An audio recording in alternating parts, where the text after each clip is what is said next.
Bia Kamal, Guasame Banajo me Banajaling Re Kurdan Tuook, come when in Wari can and Johnny, Dora Shalkamo Gogrial East County. Can Cononium no Re report Keneme. Jimmy Jiram did Guasame Gordon Jin be subscribe.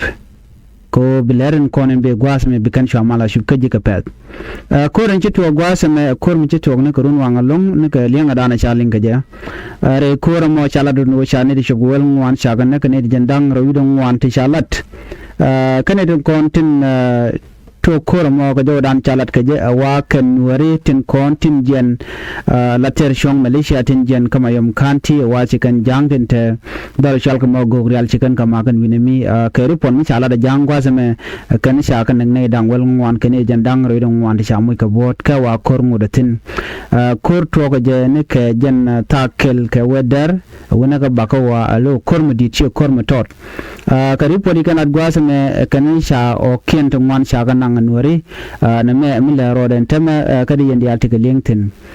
Mandam de kul larkon gwaza mi yana kula ling o mi jata mi to bu kona ngajen o gwaza mi chik ninde konde chi wute ji kona ling nwere cha ka threat na long a jang ka kore shi ter shong Malaysia chi gone gorno bikan